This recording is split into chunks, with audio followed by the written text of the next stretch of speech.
often tell this story to people because, it tends to get them a little hot under the collar, if you know what I mean.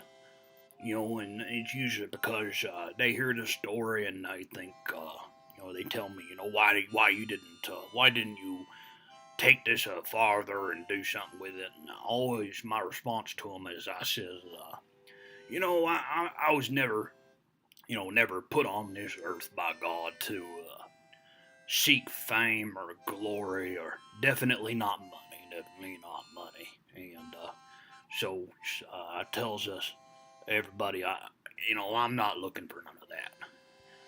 But that said, I did have an interesting experience back in the mid '80s. It was 1985, I believe. And there was this boy, and he's a commie boy from the Soviet Union. His name's Garry Kasparov. You may have heard of him. He spells his first name wrong. He spells it with two R's instead of one. I ain't never heard nobody named Gary that spelled their name that way since the 1920s, maybe before the stock market collapsed. Well, ain't nobody had their head screwed on right back then. So, anyway, this boy, Garry Kasparov, he had just won this very prestigious title called the World Champion of Chess. And, I don't like to brag, but, I'm not the best chess player ever was, but, back in the early 1960s, I did do a stint TDC down in the state of Texas, and, back down there, them boys play a main game of chess. Dominoes, too, but, I always preferred chess as you think a man's game, and, I picked up chess real quick, and them boys, they play a mean game of chess, so you had to learn real fast, and by the time I was finished doing that run in TDC, I believe I had whooped the behinds of every single boy up in that joint, to the point of which I had accumulated a really nice collection of commissary, big old bag, but of course, when I got out of prison, I didn't dare take that with me, because, that's not the godly way, and I am a God-fearing man, so I did donate, and graciously so, I donated all that commissary to the unit when I left. Anyway, so, 1985 rolls around, and it's been about 20 years since I picked up a chess piece. I haven't played no chess in about 20 years. I'm in New York City. I'm there, traveling and busking and just doing things. That's what bows do. When you grow up in the gold rush and you've been through depression, there's lots of things that you just keep as habits you ain't never get rid of them. So I'm in New York City, and back out by the parks, all the colored folks, they go out there, they play chess, and they're pretty good. And I'm walking out there watching them play their game of chess, and all them pigeons are sitting around, messing up the sidewalks as they usually have done. And in walks this interesting looking feller. He got a real funny accent. I could tell he ain't from around these parts. He ain't from around all of America neither. And I'm thinking to myself, where's this fella from? So I go up to him and I says my name, and he says back to me, well, my name is Garry Kasparov. He got a real funny accent. Couldn't even pronounce his first name proper. He pronounced it Gary instead of Gary, so he can't even pronounce his name proper. Something that maybe the kid is wrong in the head in some sort of way. And there's another story I might tell you sometime about. Back in the day, there was a way that they could fix that. If you was wrong in the head, they took an ice pick to your forehead and they just drilled the front of the brain out. They'll call it a lobotomy. And that, lobotomy did work. I had a little brother, actually three of them, that had lobotomies done. And he was never better off before since. And they were real better off. So Gary and I get talking, and we telling me he's from the Soviet Union, and he just won him the world champion of chess. means he's the best chess player in the entire world. And I'm thinking to myself, there ain't no way that no commie became best chess player in the world. And I says this to him, and he says, "Oh, really?" Because I just won me that title. And I says, excuse me. And I says, yes, Gary, really. You know,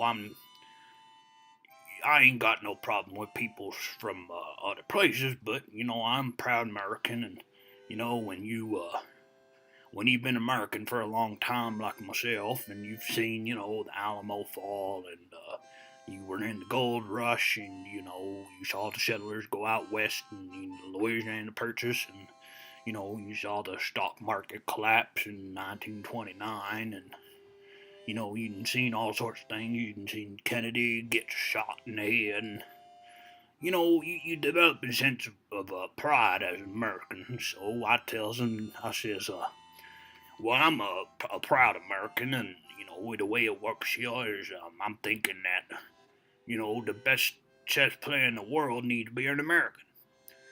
And this kid, he must have been, 22, 23 years old, and he just laughed at me, and I'm thinking, oh, this boy needs to be taken down a few pegs. I understand you young, and you got them, what do them scientists call it these days, that hormone stuff going on, and you get real competitive, and you try to compete with every man that passes your way.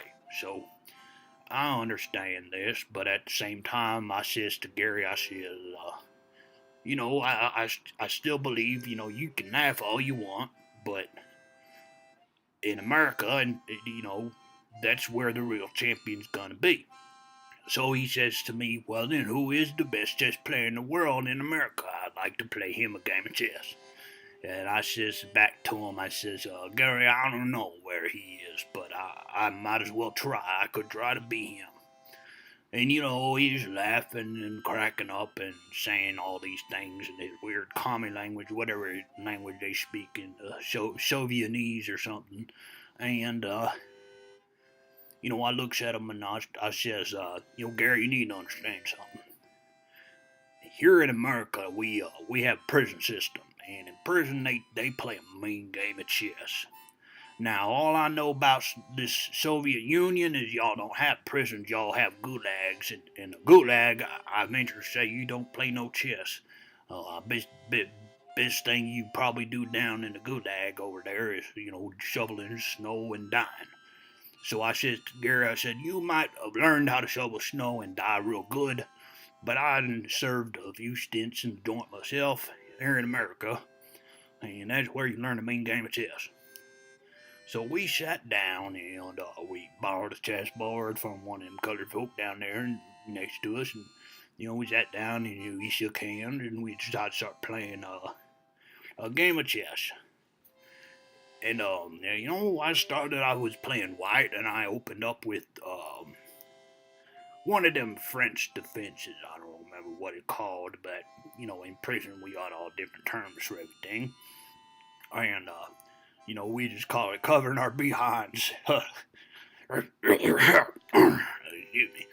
And so, I'm playing with this Garry Kasparov, champion chess of the world, who also happens to be a Soviet commie, and, he's muttering his breath in Sovietese all the time during the mid game, and we had a strong mid game, and I'm going all blitzkrieg on his ass, and he thinks he's gonna win, but by the time the end game came, Gary made one wrong move, and I took his queen, and I checkmated him. Yeah, I checkmated Gary, and it only took me about 15 minutes, half an hour, and that boy, that commie boy, he looked like a deer in the headlights. I used to go hunting with my pappy. I used to go hunting with my pappy back in the day, and I know that look. That look like, oh Lord, I think I'm just been shot.